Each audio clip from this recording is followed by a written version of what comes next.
שלום חברים, היום על תיקון של נזילה בגג לוקחים אלפי ואפילו עשרות אלפי שקלים. אז בואו נראה איך אנחנו מתקנים את זה. קודם כל אנחנו עולים למעלה, ומה אנחנו רואים? אנחנו רואים שיש פה מרפסת. מה קורה במרפסת? במרפסת יש רובה. בדרך כלל אחרי כמה שנים, אפילו אחרי שנה, הרובה נסדק. מה שקורה, נכנס מים בתוך הרובה ומתחיל לטפטף לקומה למטה. הרוב האנשי איתום יעדיפו לפרק את כל הריצוף ולעשות איתום מחדש, וזה כרוך בהוצאות של עשרות אלפי שקלים. יש לנו פתרון מאוד פשוט. הדבר הזה נקרא רובה אפוקסי. הרובה הזו היא מיוחדת והיא עמידה לשמש, שזה היתרון הגדול שלה. זה נקרא פוגלייט. זה שני רכיבים, זה דו רכיבי, זה חומר חזק מאוד שמערבבים אותו יחד ומתחילים ליישם אותו. אז בואו נראה איך אנחנו עושים את זה. קדימה.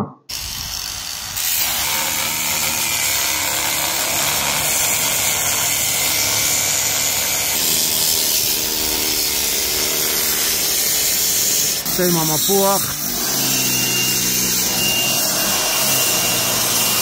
עכשיו עם היפני את הפינות.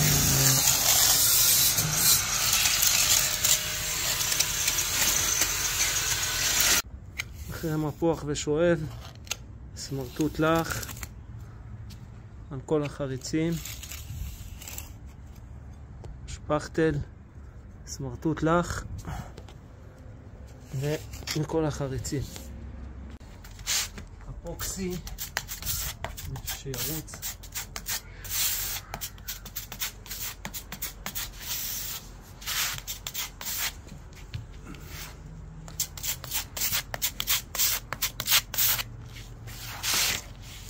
נעבוד מהר שלא יתייבש. ועכשיו פתחנו קורס מאוד מאוד חשוב, קורס מעשי. מגיעים ישר לשטח, ביום הראשון מגיעים לשטח. מה בקורס? התקנת ניאגרה סמויה, התקנת אינטרפוץ, התקנת מחלקים, לדעת איך להיכנס לשיפוץ, לדעת איך לפקח בשיפוץ. זה שלב ראשון של הקורס. שלב שני, גבס, חשמל, שפכטל, צבע וריצוף.